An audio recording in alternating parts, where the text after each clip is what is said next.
Bonsoir chers amis, bonsoir chers tous. Alors, j'ai fait cette vidéo depuis San Pedro. Alors, ça fait pratiquement un peu plus de 6 7 mois que je ne me suis pas exprimé sur la chaîne Triomphant TV pour la simple raison que je ne suis plus à Abidjan. J'ai des nouvelles responsabilités loin de la vie d'Abidjan qui m'obligent à consacrer un peu plus de temps à mon boulot, à mes activités professionnelles. Donc, ça fait un bail, un temps quand même assez long, 6 7 mois, c'est pas rien, que je ne me suis pas exprimé sur cette chaîne de télévision en ligne.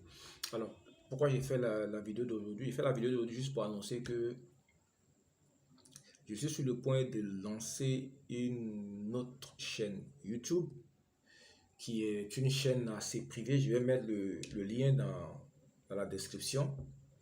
Alors, cette chaîne, elle ne sera pas ouverte à tout le monde. L'accès sera un peu réglementé, un peu durci, parce que nous allons y aborder des sujets très sensibles. Et je ne veux pas que des gens qui n'ont pas de maturité spirituelle aillent sur cette chaîne-là pour écouter ce que je vais dire. Je vais aborder des sujets difficiles. Je vais donner mon point de vue sur des sujets très difficiles.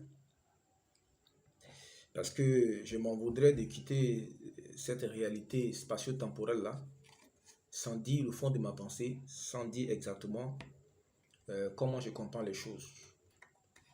Depuis 2004, je l'ai dit, depuis 2004, 2006 précisément, j'ai quitté tous les milieux pastoraux, tout ce qui est activité pastorale et tout ça. J'ai renoncé à ça, même si j'ai fait une petite purification en 2017-2018 avec quelqu'un, mais cette expérience que j'ai faite avec ce quelqu'un-là m'a conforté dans ma position de 2006 de ne plus jamais m'intéresser à cette façon de servir Dieu, cette façon de servir Christ, cette façon de marcher dans la destinée que Dieu a tracée pour moi. C'est mon choix personnel. Voilà. Je ne demande à personne de me suivre dessus et puis ça m'intéresse très peu les critiques des gens. C'est mon expérience personnelle. J'ai fait le bilan personnel et le bilan de beaucoup de ceux qui aujourd'hui se disent serviteurs de Dieu, pasteurs. J'ai fait un peu le bilan, j'ai fait le point. Le jeu n'en vaut pas la chandelle. Alors j'ai décidé donc de m'investir dans les choses que j'ai toujours eu à cœur de faire, mais qui peut-être par absence de courage, je me suis toujours retenu de donner mon point de vue, de m'engager dans cette voie-là. Mais les expériences de ces dernières années-là m'ont renforcé dans la conviction profonde que c'est un chemin dans lequel je dois marcher. C'est un chemin difficile, laborieux, plein d'épines, mais c'est ma part de marcher dans ce chemin-là. Je me suis rendu compte que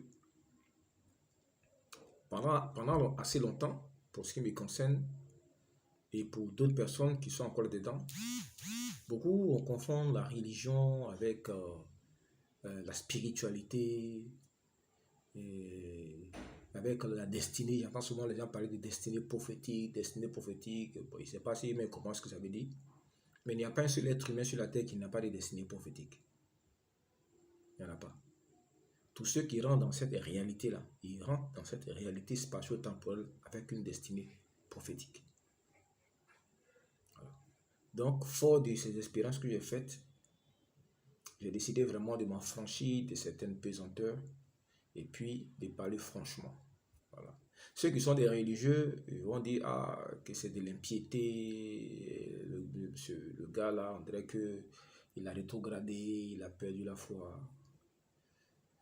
Écoutez, la nouvelle naissance, on n'est pas deux fois en Christ, on est une seule fois. Voilà. On est une seule fois. Il n'y a aucun être humain qui naît deux fois, c'est pas possible. Celui qui abandonne la foi en Christ à la vérité ne l'a jamais connue en fait. Parce qu'il est dit dans les Écritures là, que vous lisez tous les jours, que vous ne comprenez pas là, que tout ce qui est né de Dieu triomphe du monde. Donc si un jour tu es né de Dieu, alors par ta nouvelle naissance, tu as déjà triomphé du monde. Donc le monde ne peut plus te reconquérir pour te ramener à lui. Voilà. Donc je vais parler de beaucoup de choses. Certains éléments auront une connotation un peu politique, un peu culturelle, philosophique, ésotérique. Oui, on va parler aussi d'ésotérisme. Et puis il y a un grand sujet dont que j'avais voulu aborder sur cette chaîne-là, que je vais en définitive balancer sur la nouvelle chaîne que j'ai déjà créée, qui est là. Ça concerne, j'ai introduit ça, l'homme que je suis. Et puis le sujet qui est voisin, c'est le sujet de la place et de la position de l'homme noir dans l'histoire de l'humanité. Il y a certaines vérités, par exemple, que je vais raconter une petite anecdote.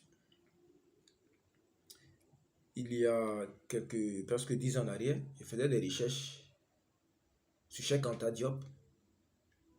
Et puis j'ai découvert une vidéo où c'est le professeur Théophile Obenga, congolais de Brazza, grand égyptologue et puis disciple de Cheikh Anta Diop, qui a parlé d'une grande conférence qui a eu lieu au Caire, je crois en 85, sur la race des premiers pharaons, c'est-à-dire l'identité culturelle des Égyptiens.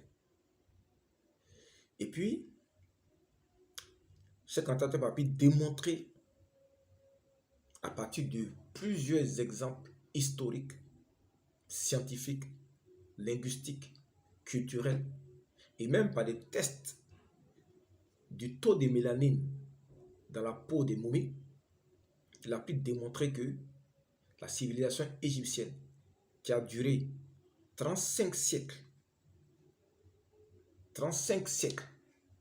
avant que les Romains ne viennent envahir l'Égypte et puis faire d'Alexandrie leur base, pendant 35 siècles, cette civilisation-là a rayonné dans le monde tout entier. Vous comprenez? Et que cette culture-là, c'est une culture nègre. Les Égyptiens étaient des Noirs, des Africains. Et quand j'ai découvert ça, je suis allé prendre un dictionnaire biblique pour essayer de fouiller pour voir ce que disait le dictionnaire biblique sur l'identité des Égyptiens. Ce dictionnaire biblique a été écrit longtemps après la conférence du Caire.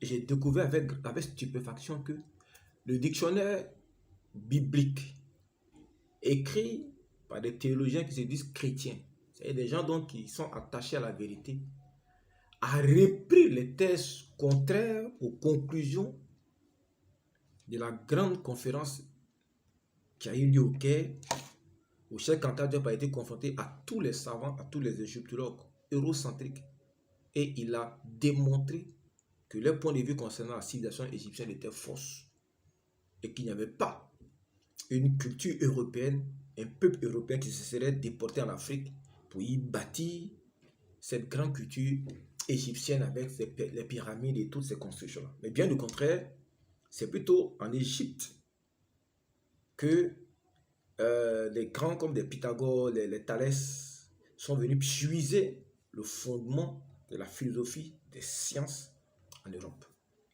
Donc eux, au mépris des conclusions du Caire, ils ont repris les thèses eurocentriques. C'est parce que vous me suivez bien. C'est-à-dire que des gens qui disent qu'ils sont des chrétiens, des serviteurs de Dieu, reprennent à leur compte les mensonges des africanistes européens, alors que la conférence du Caire organisée par l'UNESCO, sur l'égide de l'UNESCO, avait déjà réglé le problème. J'ai compris que la vérité, comme on a dit chez Anta Diop, pour que tu puisses t'assurer que ceci est la vérité, il faut que tu aies une connaissance directe avec les éléments qui fonde la vérité en laquelle tu crois. Mais si tu te fondes sur la vérité des autres, alors que tu n'as pas une connaissance directe de cette vérité, tu n'as pas une expérience partie de cette vérité, bien souvent tu cours le risque de te faire tromper. Et ce que j'ai constaté, c'est que ce soit des livres chrétiens, dits écrits par des pasteurs, que ce soit des documentaires, ainsi de suite, la vérité n'est pas la vérité. Ce sont des morceaux de vérité, des portions de vérité, toujours dans l'arrière-plan du chrétien occidental et de l'homme en général. Il y a toujours cette volonté-là de cacher la vérité. C'est pourquoi l'apôtre Paul va s'insurger contre les Romains, quand il écrit aux Romains que la couleur de Dieu se révèle de ciel contre toute injustice des hommes qui retiennent injustement la vérité captive. Oui, le fait de retenir la vérité captive, là, c'est un grand péché. Et donc, j'ai été tellement choqué par ça que je me suis dit, mais si une chose aussi évidente que la nature de la civilisation égyptienne, les gens mentent là-dessus, que même des théologiens occidentaux mentent là-dessus, qu'en est-il de tous ces livres qu'ils ont écrits sur Dieu depuis toutes ces années? Qu'en est-il de tout ce que ces gens nous racontent sur Israël et sur toutes ces choses? Qu'en est-il? Et pourquoi est-ce que les chrétiens africains ne sont pas capables de capitaliser leur avantage spirituel? Comment des gens qui disent qu'ils ont reçu la révélation de Dieu, la révélation de Jésus-Christ, sont incapables de traduire cette révélation de Jésus-Christ-là en un gain pour eux, pour leurs familles, pour leur peuple. Un ami me disait comme ça que il a eu à connaître, il a eu la connaissance, bon, il a eu un de ses beaux-parents qui s'est converti au judaïsme, qui a vécu longtemps en Israël. Et quand il est revenu en Côte d'Ivoire, il ne comprenait pas l'attitude des chrétiens, quoi. Des gens qui disent qu'ils ont une alliance avec Dieu, ils ne comprenaient pas pourquoi est-ce que ces gens-là étaient tout le temps en train de mendier, en train de tendre la main, en train d'accuser les autres. Ils ne comprenaient pas en fait, parce qu'il dit que tu ne peux pas être en alliance avec le Créateur de toutes choses et tu es encore sous la dépendance de la volonté des hommes. Ça veut dire quoi? Ça veut dire que ce qu'on croit être un capital spirituel, un gain spirituel, une connaissance de Dieu, posons-nous bien la question si c'est vraiment un gain spirituel. Est-ce que ce n'est pas un gain religieux? Les gens me disent, mais il y a des gens qui connaissent Dieu, ils ont des révélations, ils prient, ils guérissent les malades. C'est vrai. Mais qu'est-ce qui te conforte que les malades que tu guéris, qu'est-ce qui te fait croire que c'est Dieu qui les guérit? Pourquoi est-ce que tu es certain que c'est Dieu qui guérit ces gens? Parce qu'en dehors de ça, ce gain, ce capital spirituel que tu dis que tu as là, il n'opère pas dans les autres secteurs de la vie. Il ne peut pas opérer. Par exemple, quelqu'un qui a le don spirituel, il prie, chasse les démons, mais il est nul à l'école. Au service, ce n'est pas celui qui est le fondement des autres, ce n'est pas celui qu'on compte. Il n'est pas parmi les gens qui sont performants.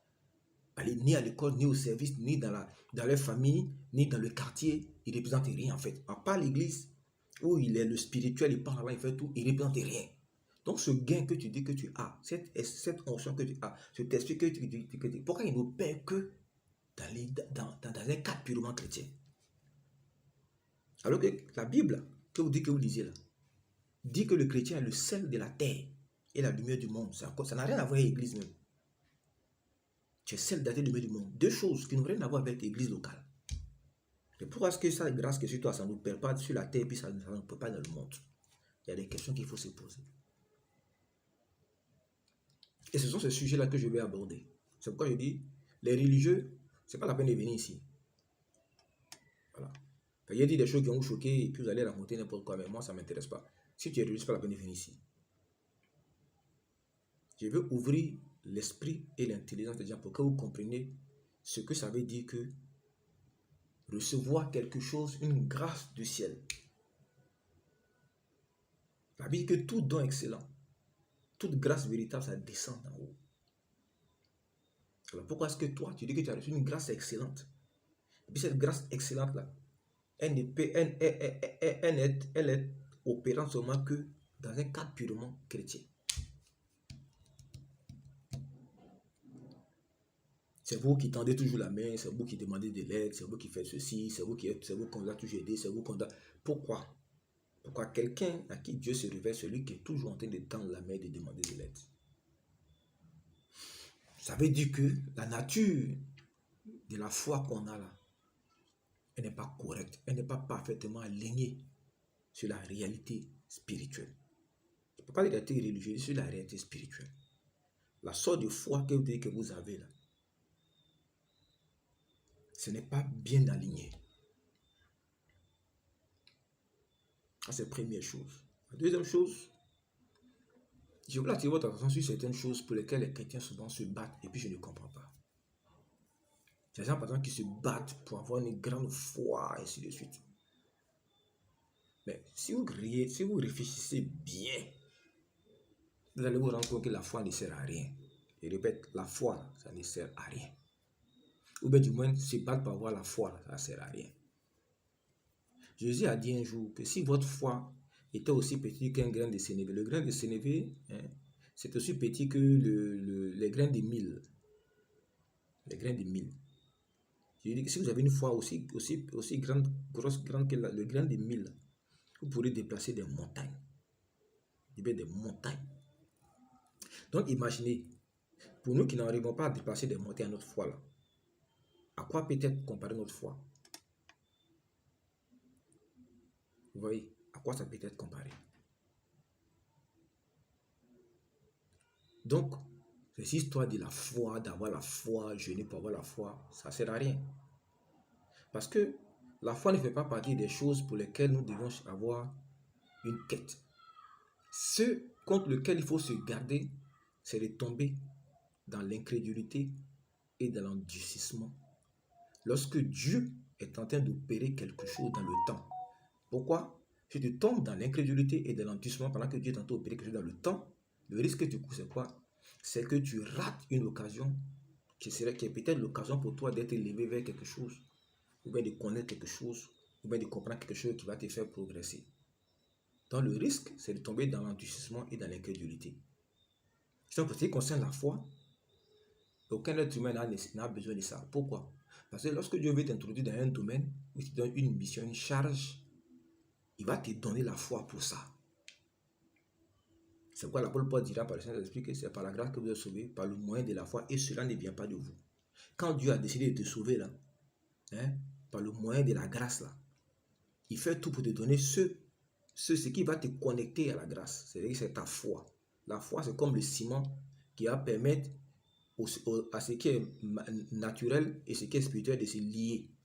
C'est lui qui donne ça. C'est de lui que ça vient.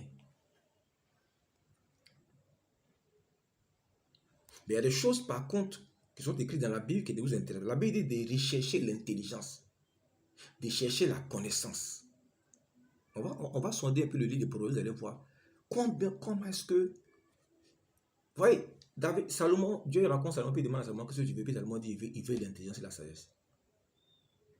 Salomon n'a pas dit il veut l'onction pour avoir des visions pour guérir les malades. Il n'a pas dit ça. Il dit il veut avoir l'intelligence et la sagesse. Pour faire quoi? Pour pouvoir être utile à quoi? À Dieu. Ou dans le ciel, non. Pour être utile à Dieu sur la terre ici. Pour pouvoir juger ton peuple. Pour que Israël soit en bon ordre. Pourquoi? Parce qu'Israël devait être le ciel et la lumière de la terre. Donc Israël devait être en bon ordre. Donc ce dont il avait besoin, ce n'était pas des puissances spirituelles. C'était d'une capacité qui lui permette d'être puissant sur la terre ici. Parce que c'est sur la terre ici qu'on sert les intérêts de Dieu. Dieu n'a pas besoin de toi au ciel. Il a besoin de toi sur la terre. C'est ici que se trouvent les enjeux. C'est ici que se trouvent les batailles. Le champ de bataille, c'est ici. Vous comprenez? Donc, ce sont les sujets que je vais aborder. Je vais aborder ces sujets-là pour que vous soyez situés. En tout cas, pour ceux qui veulent sortir du train-train quotidien de la routine religieuse, je vous invite à venir sur cette chaîne. Ceux qui veulent continuer dans la religion, il y a des Abidjan, chaque vendredi, il y a des veillées, l'onction prophétique, les gens tombent, ça crie. Il y a des gens qui sont là pour vous entretenir, vous distraire, hein, vous donner, d'éprouver quelques sensations fortes, ça crie, waouh, waouh, waouh, le feu, bon.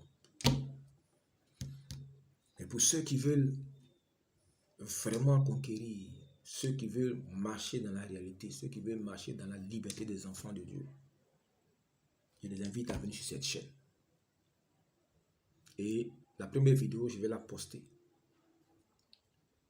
Et puis, on va commencer à parler de certaines choses difficiles. Voilà. Je vais ouvrir certains du calme pour parler aussi des Gédéons,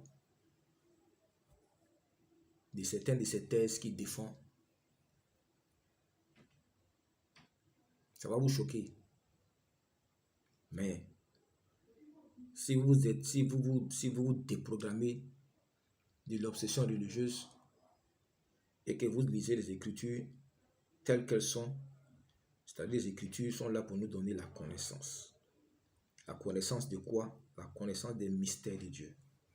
Un mystère, c'est quoi? C'est quelque chose qui n'est pas évident à connaître. Mais quand on fouille, on cherche, qu'on désire connaître, on finit toujours par trouver. Que Dieu vous bénisse. Bienvenue sur la nouvelle chaîne. Alors cette chaîne-là, vous verrez que les vidéos ne seront pas traitées.